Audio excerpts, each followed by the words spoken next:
Hello everyone and welcome to CG's seminar number 135. It's the largest seminar, although it's now a webinar of course, that we've ever held, and on the most important topic of our professional lifetimes, worldwide higher education and the COVID-19 pandemic. We have three outstanding speakers for you today in Nick Hillman from HEPI, Ho Mok from Lingnan University in Hong Kong, and Susan Robertson from Cambridge, two of whom the bio watchers will know previously worked together at the University of Bristol. Before the webinar starts, let's remind ourselves of the webinar protocols.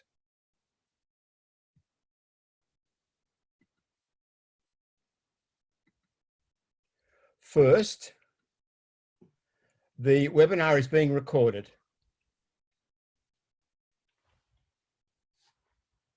And will be posted online on the CG website in due course.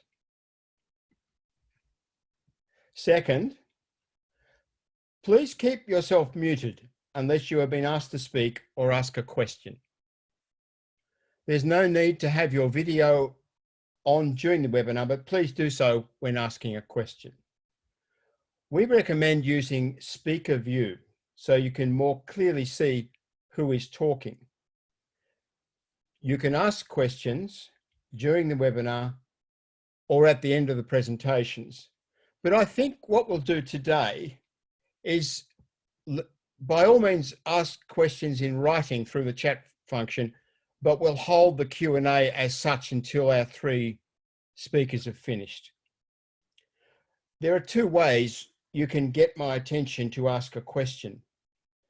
First, you can use the raise hand button, which is found in the participants section of Zoom. And second, you can get my attention by asking a direct question in the chat section. And in fact, given that we're a large webinar, if you put your question in writing, I think it's more likely to be brought into the conversation. Now, when invited to ask a question, please unmute yourself, switch on your video, and state your name and where you are from.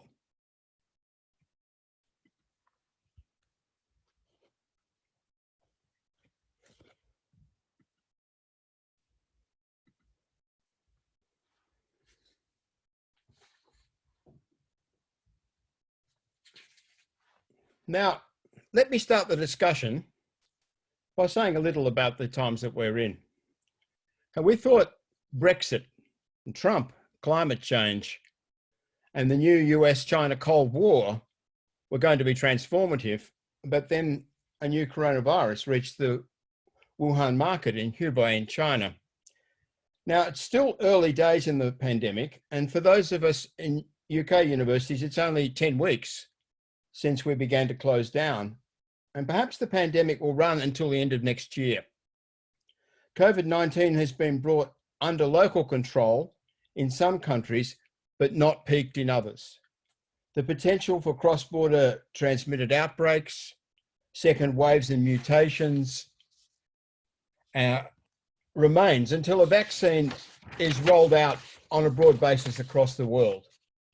International travel is severely inhibited and expensive. And in most countries, we cannot forecast when full domestic contact and face-to-face institutional education will resume. We've already learned much about the potential and the limits of online education, administration, faculty meetings, and research, not to mention about Zoom and Teams. It's also clear that many students, as well as teachers, deeply value the formative effects of face-to-face learning and relational immersion in higher education. In fee-paying countries, some, I think, will price the value of higher education lower if it's solely online.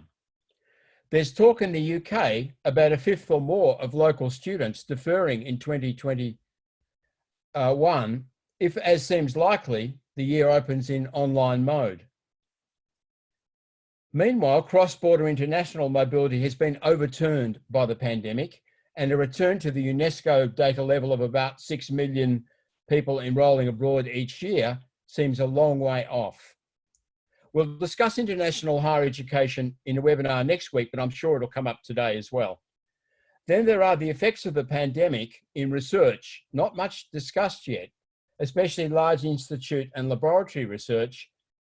And then there's the undermining of higher education financing by the direct effects of the pandemic on student numbers and other earnings, and the indirect effects on public and private budgets, which are still largely to come. We know the institutional landscape is going to change.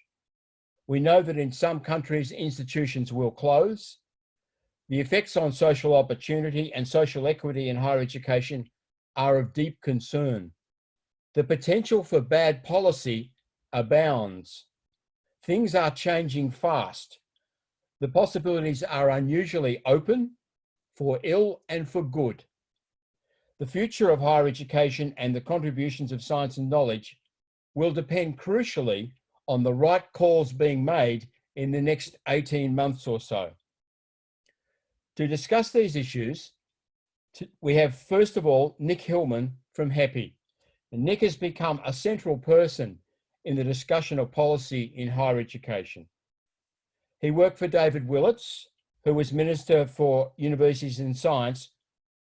Nick was with David from 2007 to 2013, and he's directed the Higher Education Policy Institute since 2014. Nick and HEPI make constructive contributions across a broad range of issues, and Nick's generous manner, his deep engagement with both people and ideas, epitomise the best of our sector. The same can be said of Ho Mok, who, after faculty work in both the UK and Hong Kong, now drives many projects, partnerships, activities, and much research by himself and by others, writing, teaching, institution building, and region building in East Asia and across the world as Vice President, a very dynamic Vice President at Lingnan University. Our third speaker, Susan Robertson, is Professor of Sociology of Education at Cambridge and Head of the Faculty of Education. She's also a founding editor of the path-breaking journal, Globalization, Societies and Education. I've known Susan since early in her career. We're both from Australia, but we met in Auckland in New Zealand, I think, in the early 1990s.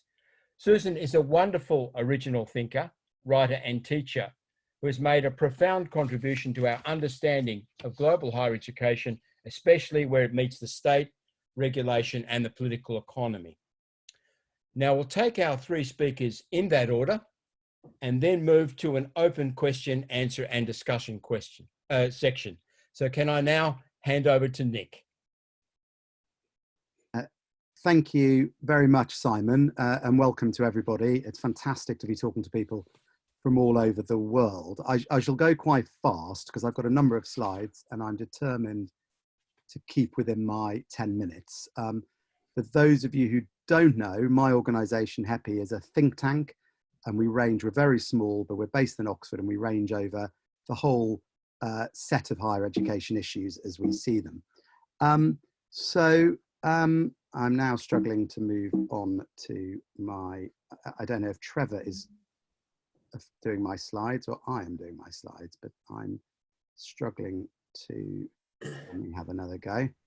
Right. Yeah. Well done. I'm getting a bleep when I try to move the slides on. Here we go. Great. So we started the crisis. In fact, just before the crisis, we published a report that sums up, I think, the issue that is the number one issue, certainly for our older, more famous, more prestigious universities at the moment, which is the cross flows of money within the institutions.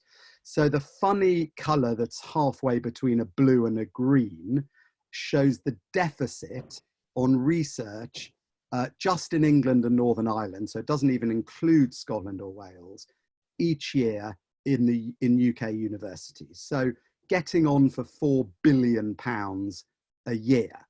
And that is made up in large part by the fees from international students, which is the yellow bar, and also other activity that universities do that makes money, such as renting out rooms to students and hosting conferences and things that actually universities have tried to keep a little bit under the radar and slightly hidden from policymakers, how much money they make from things like student accommodation. And now they're wishing they hadn't, because of course, the likelihood this September, this October, is that that yellow bar and the red bar are significantly reduced, meaning the deficit on research, it cannot be filled in so easily.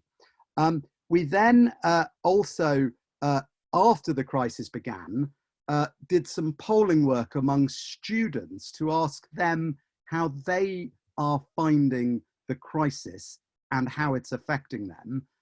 And the results were very mixed. So for example, we asked a question about their experience of online learning, and about half said the current online learning that they're experiencing is pretty good, obviously meaning the other half didn't say that. This question, we asked students to say what their top 3 feelings towards getting a job were, and you can see anxiousness, anxiety is the most common feeling now among students about entering the labour market.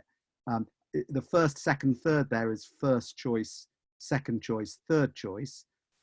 If we'd cut it by year of study, I think you would find the anxiety levels are even higher among final year students, and you can find that report on our website.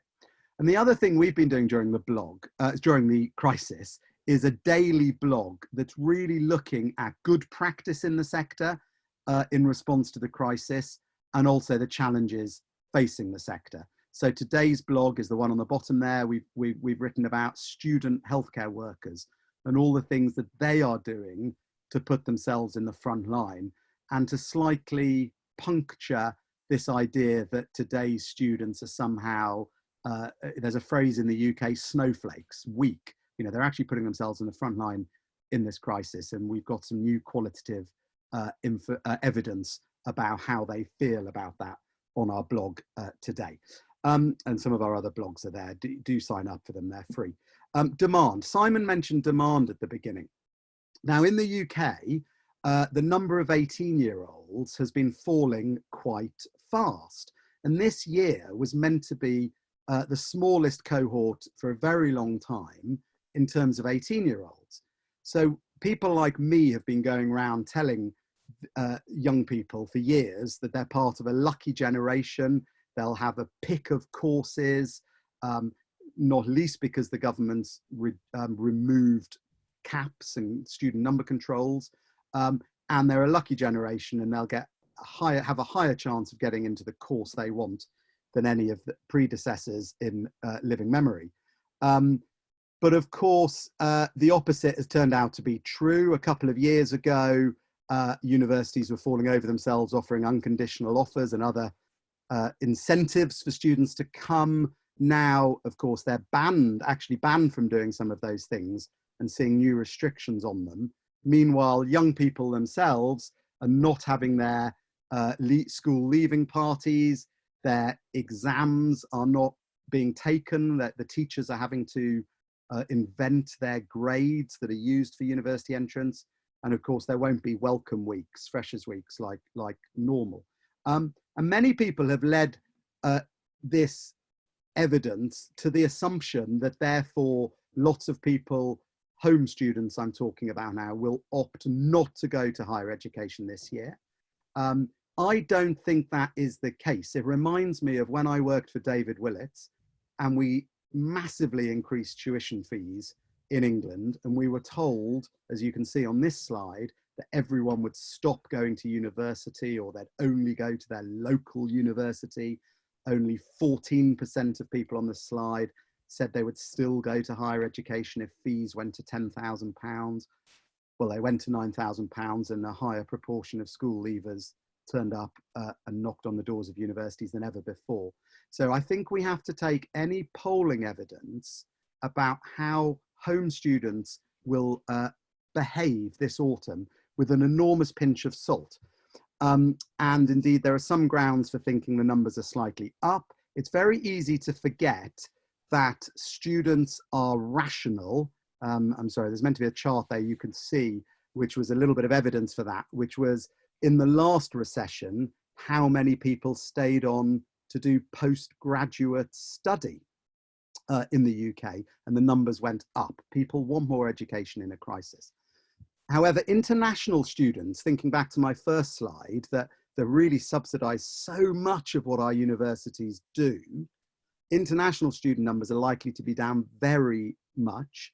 The university I'm a governor of, which is perhaps the biggest university in the country on some measures, Manchester, is expecting at least 50% of half of their international students not to turn up. It's an absolute tragedy for all sorts of reasons. One reason is we were expecting this year to be an absolutely bumper year for international recruitment, partly for the reasons Simon said at the start, partly because of a new post-study work offer to international students, and the numbers, particularly from India, looked like they were going to be up a lot, and also because of other geopolitical events. And what I am very keen to see is that when the crisis starts dialing down, that the UK somehow gets out of the blocks faster than our competitors. We've lost a lot of market share to places like Australia in recent years. And if we can get out of the blocks at the end of this crisis more quickly than other countries, that is the best way to recover some of that, in my opinion. That means a better visa regime, much better information for prospective students, and really using a new government ministerial group that's been announced to our advantage to make sure the students arrive. My final section, because I've only got 2 minutes left, I just want to talk about the way the university sector in the UK has been lobbying during this crisis. I think some things have worked to the university's advantage, such as there's a much better understanding of the role of university research as a result of this crisis, particularly medical research. But universities have been on the back foot. As I said at the beginning, they've been a bit less disingenuous about some of their finances in the past and explaining those, lacking transparency. Now they're desperate for policymakers to understand their internal finances. Universities put forward a pretty sensible list of proposals to government. It was a bit naive, but it wasn't a silly list. And the government has come forward with, it's not new money, but they've brought forward money the universities would have received anyway to help with any cash flow problems. But that money is really bringing forward the fee payments of home students. And so it doesn't really fill in that crisis that Russell Group, research intensive universities are facing because of the overseas numbers dropping off and that deficit on research that I mentioned at the start. The sector's also tried to calm down the market for students by asking the government to impose student number caps on them again. I think that's an egregious error because we've now got a numbers cap that is so loose it's entirely meaningless, but we've broken the principle that there shouldn't be a cap, and we could have a cap for a long time just as the number of 18-year-olds take off again. There are particular problems in Scotland and Wales where universities are even less well funded than in England. There's a new consultation by our main regulator, the Office for Students, which wants to take far more powers in relation to universities that I think is dangerous. And I think we still need, policymakers are still looking to us as a sector to come up with suggestions of how the sector itself might change in response to the crisis. And I was reminded of this quote by the Prime Minister in one of our newspapers the other day in relation to our regulator taking more powers. I've learned that it's much easier to take people's freedoms away than to give them back. So I'm worried about the threats to university autonomy in some of the current proposals. And the final comment, which amused me, was that from the chief executive of our Office for Students, our main regulator, who said to a parliamentary committee earlier this week, none of us know what is going to be happening in the autumn. And then she said separately, the important thing here is absolute clarity to students so they know what they're getting. And I think that sums up the challenge students, universities face and students face for this coming academic year. Thank you. Well, thanks very much, Nick, and thank you for the excellent slides, and which were very illuminating in a short time. Ho, you're next. Okay.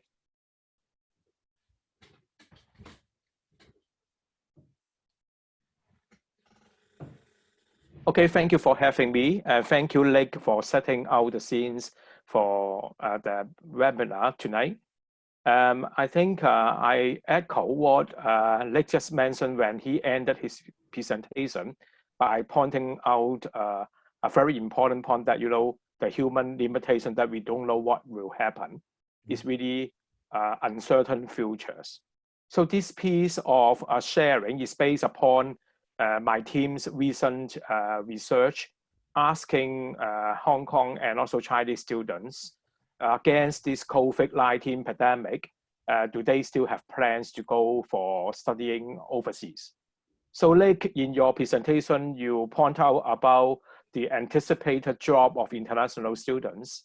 And my small research is still preliminary finding because we are conducting the research right now. Tonight, I just want to share part of the finding regarding about how students think about the study plans after the COVID-19.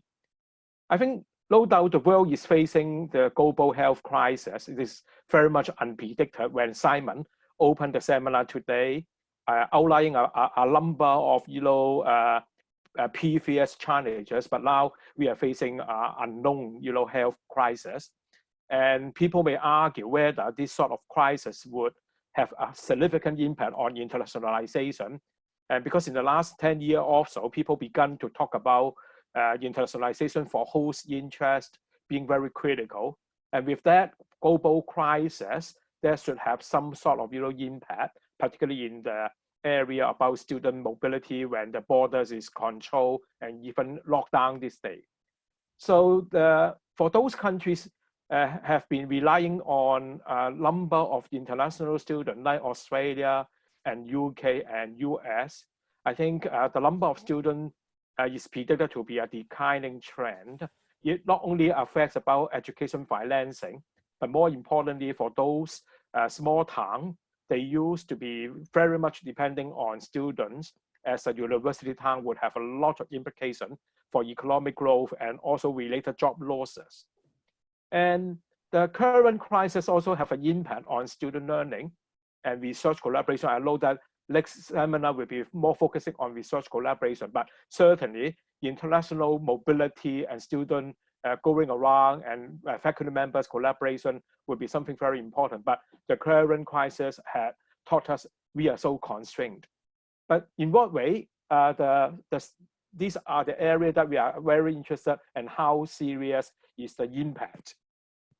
So British Council published a report early on in April, suggesting that particularly looking into the Chinese student, around 39% of the applicants, they are very unsure about whether they cancel their study plan or they haven't decided about the plan for overseas studies. So talking about the situation in the UK, judging from last year, is over 100,000 student visa for Chinese students alone, and 45% of such students, they are on international visa. And among them is about over 8,000 respondents who have applied to study this year, suggesting responding to the survey, 22% say they are unlikely, very unlikely to, they are very likely to cancel their study plan, and 39 are undecided.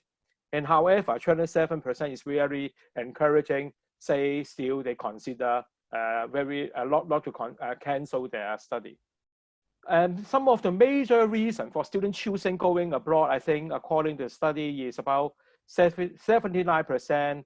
They're very much concerned about the health and well-being, and looking into the experience, especially I came from Hong Kong, where I see so many students from overseas coming back. Many of them told the media that they had a very difficult, experience when they were abroad. So that's why they rushed back in March, and causing the infected cases grew up in the case of Hong Kong. And 87% of the respondents to the British Council survey, they were concerned about personal safety, 86% about the finance, and 70% concerned about the application difficulties in terms of mission. And this is a prominent news in Asia. When we interview people coming back from different parts of the world, when they are on exchange or studying abroad, we found quite a number of cases very prominently reported in Asia, in Hong Kong, and in China. Some Chinese students, they were having some difficult time when they were abroad. And it also reflects about deep differences among Asian people and also colleagues in different parts of the world when they have a different attitude towards the current global health crisis, whether they carry or wear masks has caused a lot of difficulty for Asian students. In Australia, there are a lot of reports suggesting that some Asian students or Asian people, when they carry masks, they were discriminated or being attacked on street. And people all looked this in media. With the social media and modern day media, we all witnessed that. Oh, this is again this context. My team and I are very interested to know about Hong Kong and mainland students in China, how they think about the plan. Do they still have an intention? So I would like to share with you not only a preliminary finding. This is a rolling survey, but up to now we have received over more than 2,700 valid cases. I want to share with you two very simple questions. Are they still interested to study overseas, given the situation of this current global health crisis? And if yes, what are the most interesting and popular places they are going to? So this is an area that countries and region for their choices, and it come out very initial finding. The number is not very encouraging. About 15.6% of the respondents suggest that they still plan to study overseas, and more than 84% they said no, they don't want to go. And among the most popular destinations are US, about 17%, Hong Kong, surprisingly, according to our respondent in Hong Kong, and particularly those Hong Kong overseas students in Hong Kong or mainland students studying in Hong Kong pursuing their study, we are talking about 13%, and UK number 3, not too bad, and Japan and Taiwan constitute about another 2 major choices among those over 2,000 respondents. So these are the least popular destinations as according to our respondents. And at the same time, we also conduct a small survey asking those students having their transnational higher education experience in China mainland, asking them, there are quite a number of transnational programs being branched out to China, either through the off-site campus or programs like University of Nottingham, Ningbo, and Liverpool in China. So we interviewed those students, around 100 students responding to our similar question, but we found that those students having this transnational learning experience in mainland, they still have higher interest in terms of number and percentage going abroad for study. So among the popular destinations, because they found very good experience having the transnational learning experience before, so they are very keen to go overseas. Among those, around 40%, they choose US, Hong Kong is second, UK number 3rd, Singapore and Japan. Okay, this is quite similar to the general student body that I just referred to. And that's a recent article I want to highlight here. Is a very good question for us as educator or a researcher to think about this issue. Is it ethical to take in foreign students in a mid-crisis? So this is a question being raised, and are universities ready? Are the society ready to recruit students? These are the issues that I think we have to think about. If we are recruiting students massively, whether university, the institution, and also whether people are ready to prepare ourselves for admitting students. So I just come to some reflections. And this preliminary research has suggested that the COVID-19 certainly has an impact on international education. We all are keen about international education by sending students out or attracting inbound students. But now we are facing the crisis. In what way we can think about internationalization back home? In what way we can think about the security and well-being of people when we are thinking about sending students out? So would there be some interesting impact on transnational education program being set up by branch campuses, particularly in the case of Asia, or even how Asian universities try to do more about internationalization on campus? And there's certainly an impact on the Sino-British Collaborative University in China mainland, and the current crisis has, driven us to think about the issue about the mode of delivery. And online learning is not all satisfying, as Simon has mentioned. But at the same time, if this is the crisis is still go on, what sort of alternative? What sort of mode of delivery we can enhance student learning, and shall we have a more distributed learning and also flexible mode of delivery? In terms of collaboration, I think if actually university will go on for collaboration in terms of academic program, and how we have to set up the QA regime and also the regulatory regime, recognizing degrees and academic regulations or qualification when the delivery mode is becoming more popular. So normally when students graduating from Hong Kong, the mainland government in China would recognize the degree, but they want to make sure students, they are pleasant, they really have a residential requirement in Hong Kong. But because of the current crisis, even the Chinese government, the Ministry of Education changed a bit the regulation by admitting the fact that those students that are online, they still recognize their qualification. So I think the online learning, because of this current crisis, has a significant impact for us to rethink about the QA and also the qualification framework. And for those countries that are rich enough, they still can have the ability to send students out or improving the international experience on campus. But given the financial situation after this particular crisis, I just wonder whether for those countries they are not rich enough would intensify the inequality. And based upon our initial finding, especially talking to people in Chinese mainland, I think many parents would think that sending their kids to the nearby Asian countries would be more safer, because they, in terms of distance, in terms of the way Asian society has managed the crisis and the hygiene thing. So I think that's an impact for people in other non-Asian countries to think about the way that they would like to have more students to be admitted in their countries. So Philip, Alba, and DeWitt has a recent article talking about the impact of COVID-19 and getting into the unequal world. I want to echo about the future, uncertain futures about we may be facing a deep financial crisis and also increased inequality. So I just want to end, by thanking colleagues. I would like to welcome comments and questions. Thank you very much. And thank you, Kaho, for those thoughtful remarks and enlightening slides. And it's pleasing to see that our list of participants has been hovering just under 200. We had registrations from 35 different countries, more from the UK and Europe because of the time zone, but for some from the United States and some from East Asia. So we look forward to their contributions in question time. Susan. So thank you very much, Simon, for your generous introduction, and also to Trevor, who just made sure that the technology was all going to work.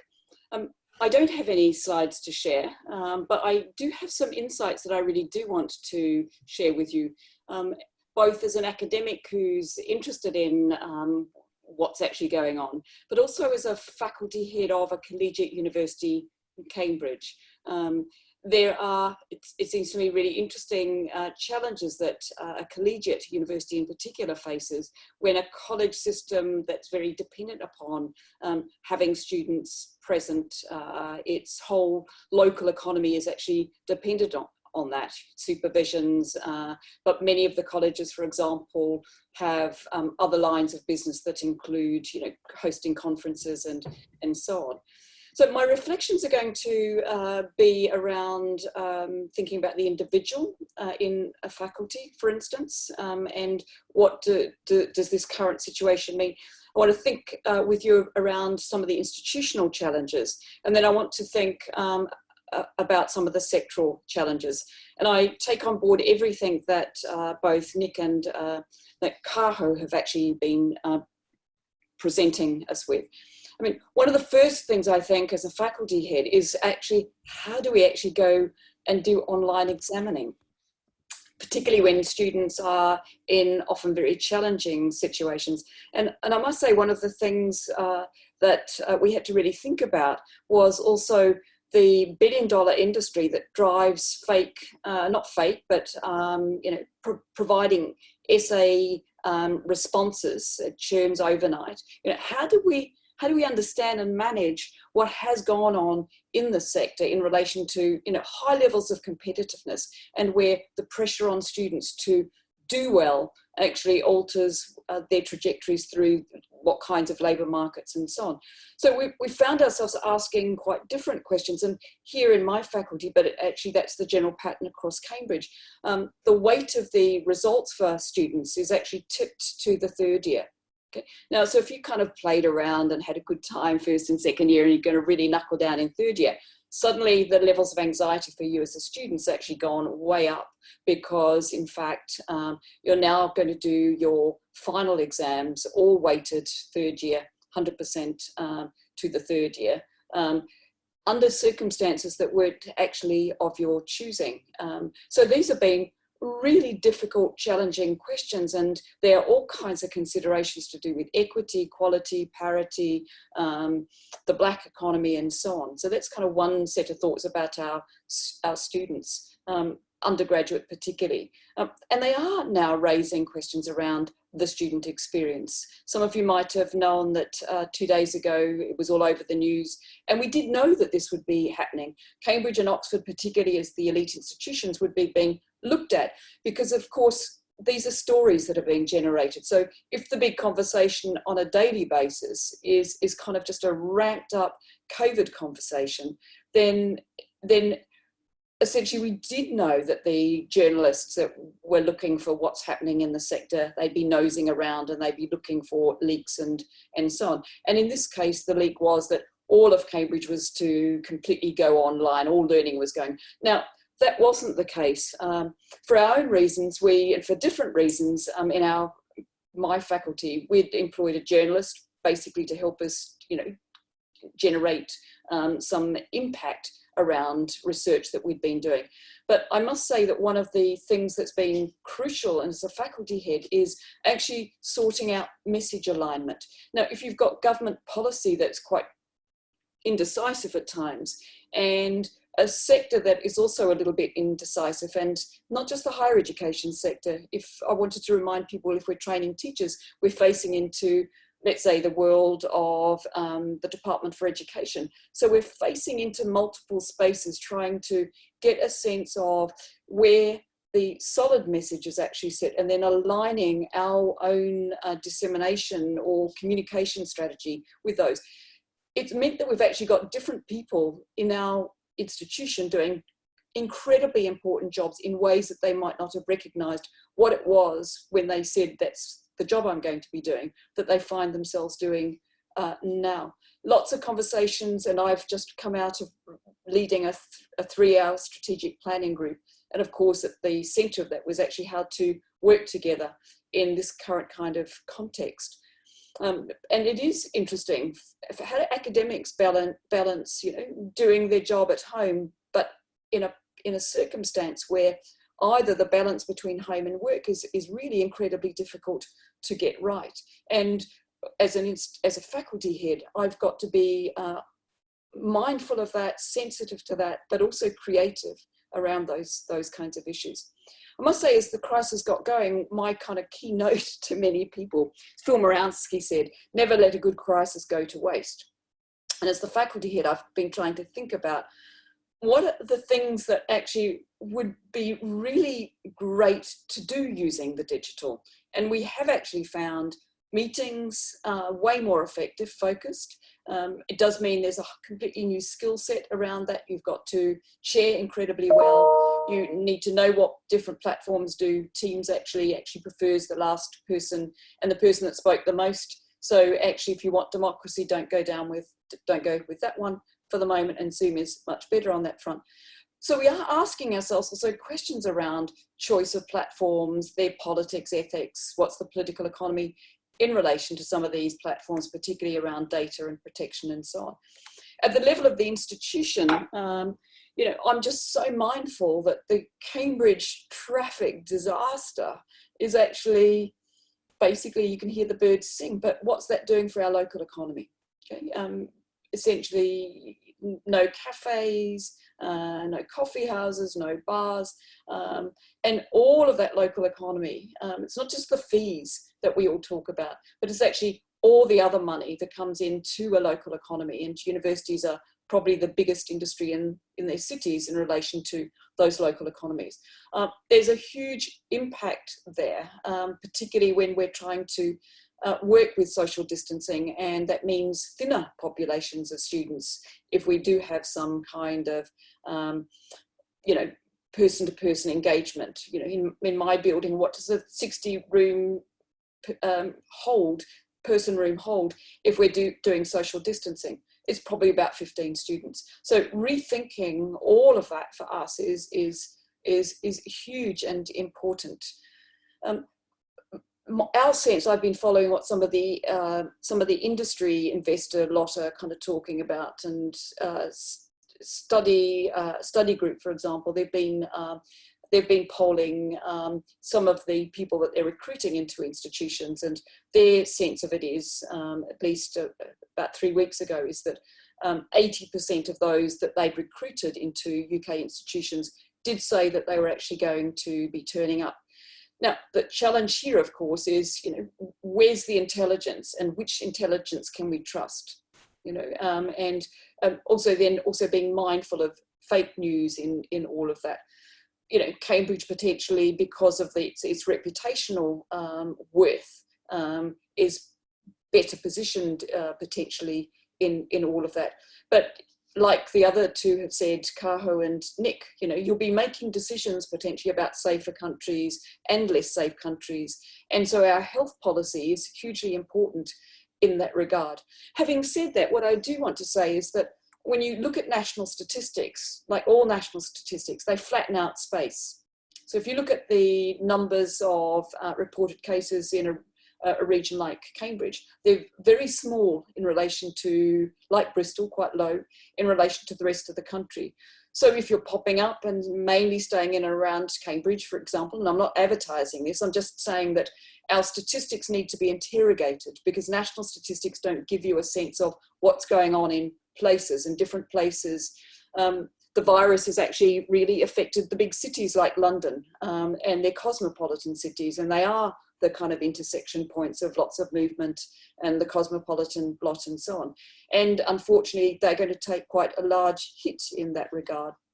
If I go out to the sector more generally, it's the conversations I'm hearing, if you go to listen to Education Investor, which is a kind of an industry specialist, they're talking about buy-ups and takeovers and so on. Some, like Study Group, had gone in and bought up a platform that's going to enable it potentially to kind of position itself within the sector, perhaps mission, kind of mission expansion and creep and so on. Eversheds, which is a legal firm, talking already now about how do they help institutions with bailouts and so on.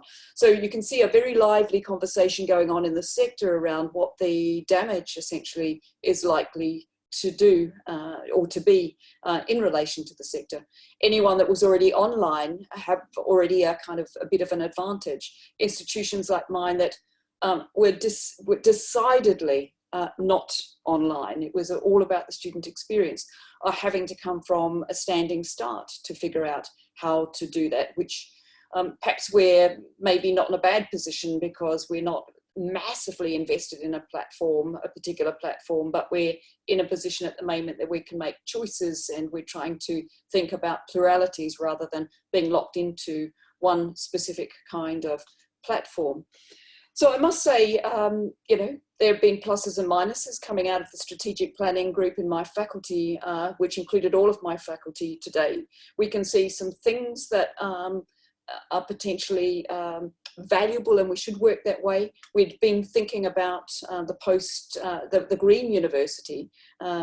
Now we're thinking some of the green discussion is actually potentially important for us in this kind of context. So I'm going to finish there, but to say I think this should be a continuing debate and around many of the issues that also Nick and Kaho raised.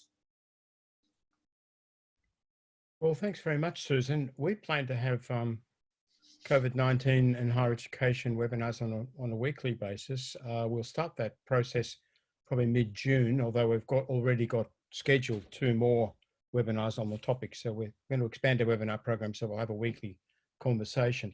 Now, I've got a number of people on the list, and I'm going to slightly change the order that I informed everyone of, because I want to ensure that each of our presenters get a question. Can I bring in first Vasiliki Papatsiba, who has a question for Nick Hillman? Yes, thank you, Simon. So can I thank the 3 panelists for their perspective analysis and their deep insights. My question is about the UK, because we find ourselves in a similar situation as the rest of the world, but on the back of that, we have had 3 years of Brexit uncertainty, which has resulted in a reduction of UK's share of EU funding. So I wonder whether we will be able to disentangle the implications from these 2 situations, or whether COVID will come to be seen as the reason for most of what is about to unravel. And the reason for that is because different solutions, different problems might require tailored solutions. So that's my question. Thank you. Thank you very much. I mean, to be honest, Simon, I think you should hold a whole separate week on Brexit versus COVID, because there are so many parallels and contrasts between the 2. So I'll be very brief in my reply, but I'll just say I think there is one very big difference between Brexit and COVID. And Brexit is slow. By golly, is it slow? The referendum was 3 years ago, and we've only just left the EU, and we still don't know what leaving the EU really means, because we're in a transition period. But it's also permanent. You know, it's slow but permanent. Whereas COVID is very, very fast, but hopefully temporary. And so I think there are some contrasts and some similarities between the 2 things. And both could lead to the UK as a country either becoming more isolationist or becoming more internationalist and realizing that the future is through shared working. And which of those routes our country goes down is partly, only partly, but partly in the gift of universities. And of course, universities will only thrive if it's an international, open, non-isolationist response to both, and both, you know, are a form of crisis. I'd love to talk to you more about it, but I better stop there. Thanks, Nick. You're right. We need to continue that conversation about Brexit and COVID-19. I'd like to bring in, at this point, Tim Pittman, who has a question for Ho Mok. So, Tim, can you unmute your microphone? Yeah, can you hear me okay? Yes, thanks, Tim. Thank you to all presenters. That was excellent. Question primarily for Kaho. For people that don't know, the Australian government, international students are very important to Australia, but the Australian federal government has done practically nothing to support them during the crisis, unlike other countries. Our local governments, our state governments have tried to do quite a bit. But from international perception point of view, it's what the national government does that matters, and that's it's receiving a lot of negative press. But my question is, Australia is actually dealing with the virus quite well. So if Australia ends up dealing with the virus well, do you think international students would be more likely to go to a country that has treated them poorly but is considered a safe destination will go to a country that has treated them well but is less safe? Well, Tim, thank you for the question. You know, I need a crystal ball in front of me to answer your question, but certainly, judging from the survey that I conducted, for the time being, the result being shown here, I think Australia is not the top 5 according to the survey. I'm sad to say that, but Australia used to be a very popular destination for Chinese students. But what happened in the media, particularly in the Chinese and also Asian students' perspective, the media being reporting quite a number of YouTube story finding Asian students or Asian people being discriminated or attacked on streets.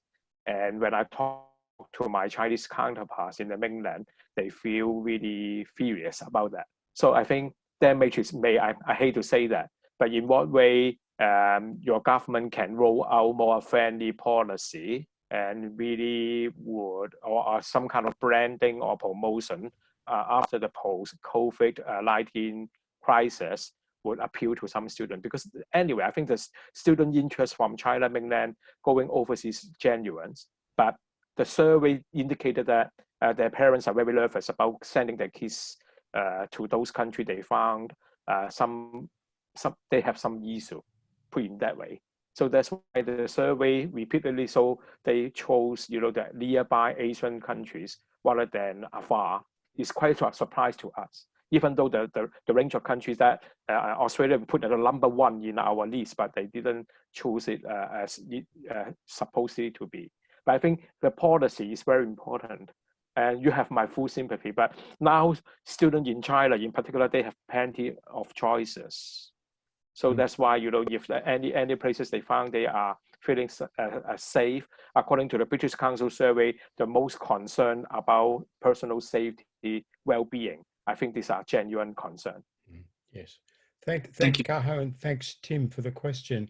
And it shows how important the media is in all of this in shaping perceptions. And a special webinar solely devoted to the question of the position of different student importing countries, and a special webinar solely devoted to the question of the perception and handling of issues around Chinese students abroad, I think would be a really good idea, particularly given what's going on in the United States, especially at the moment. Can I bring in one more question? I think this one is for Susan, and it's from Soman Chattopadhyay in Delhi in India. So Soman, can you unmute your mic and ask your question?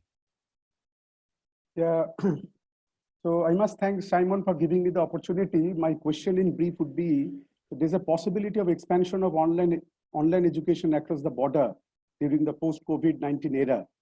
So to what extent this expansion of online education will contribute to the publicness of the global public good character of higher education because of the accessibility and possibly the low fees of the online education?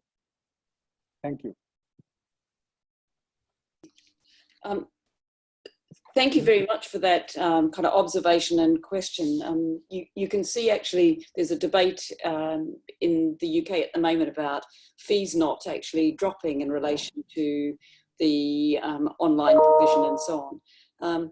I mean, there is an interesting discussion for us around online learning, being able to perhaps pre-record, enabling students to come back to material for remedial purposes. We're also in our faculty having a conversation around, do we make these open access? So whatever knowledges are being produced for us here in our faculty, but also within the University of Cambridge, although I don't want to speak for the University of Cambridge more generally, that these could actually be resources, unlike the MOOC, some of the MOOC world, where being able to access those resources comes at a price.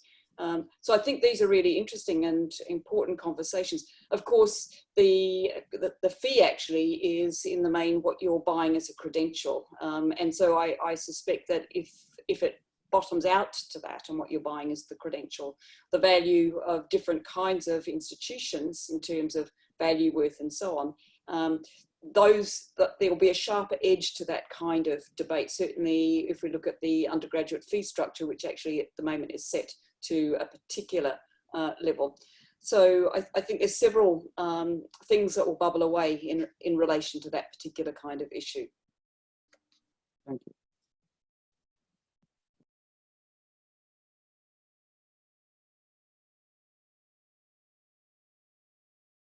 You're on mute.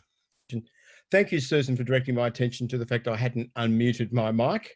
And thank you, Simon, for your interesting question, which I think, again, you know, global public good and the pandemic, online education access, not a bad topic itself for a webinar.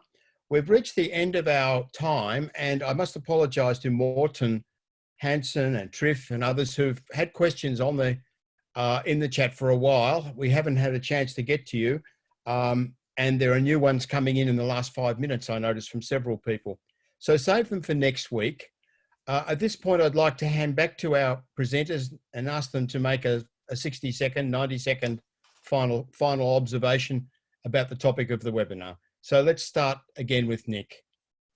Well, maybe I'll just pick up Morton's question because he did put it on the chat room around commission for international students. I think our universities are going to miss international students more than anything else that has changed as a result of the crisis. And Morton's question was around, would they therefore pay higher commission? I think they would certainly consider that. It's it's the one bit of global higher education where it's a true competitive market, isn't it? So I think the answer to that is probably yes. I'll stop there. Thank you very much for letting me be part of this, and I look forward to listening in to your future ones. I will have you back again, I'm sure, Nick. And thanks very much for today. Ka Ho. Okay, thank you. I think given the current global health crisis, I think we have to learn together how to normalize the abnormal by integrating the online learning experience as part of our student learning, and in what way we can better use of the technology and online devices to enable our students to become engaged learner. But having said that, I think we cannot discard the importance about face-to-face. And many of our students, particularly in Asia, they are still requesting about to get to normal study about face-to-face education. But how to mingle different mode of delivery would be a good, learning lesson for every one of us. Thank you. Yeah, thanks to you, Ka Ho. That was a great contribution today. Susan. Thank you for all those questions in the chat, and maybe Trevor might pull out a few and send them to us so that we could actually also generate a conversation from the chat. The thing that I think we absolutely need to put on the agenda, and I don't see it there much, at Cambridge the last 2 years, we spent a lot of time talking about platform capitalism. Who have been the kind of real beneficiaries out of us kind of rushing to online and where Zoom has now replaced, Google as a verb. What's the research agenda here around platform capitalism, and what kinds of infrastructures and what kinds of new economies of worth and value are being generated through platforms? These are not innocent infrastructures, and they make certain ways of interacting. Who's the data generation that must be there at the moment? There's lots of ethical issues, it seems to me, too, around this high level of connectivity, because essentially it might be virtual, but it's not innocent in terms of the capacity with servers to support this. So I think there's a big conversation, Simon, that we actually need around this kind of area, and many PhD projects and research projects that I think need to be launched around the political economy of the higher education world, particularly as it's being in front of our eyes, platformized. Yes, and I think Susan, the pace of change and the openness and the uncertainty allows a lot of new things intellectually to be placed on the agenda, including larger issues. And there's a real sense in it's the ontology itself has shifted. The possibility of change is greater in this next 2-3 years, for good or for ill, and that allows us to put these larger issues, on the table. Can I thank our speakers again and all participants. It's great to see that we held our numbers pretty well all the way through. Let me invite you back for next week. We have a webinar on international education, which we've titled, Does COVID-19 mean the end of international education as we have known it? And our speakers are Vivian Stern from Universities UK International, a tremendously dynamic and thoughtful person, very valuable person to have in the webinar. Really pleased you could come, but also my colleague Brendan Campbell from Michigan State University in the United States, who's written many interesting things about international education. And our third speaker is Lee Tran from Australia, who's just become a full professor at Deakin University and is very, very strong on international education in several aspects. One of the things that Lee does is she works on international education in vocational and further education, and that's very few people are doing that. That's only one of a number of areas of research for her. She's very productive. So we look forward to seeing you all again next time. And for further discussions, we've got a further webinar on COVID-19 and research coming up as well. So thank you again. And for this moment anyway, goodbye. Bye-bye. Thanks, Simon.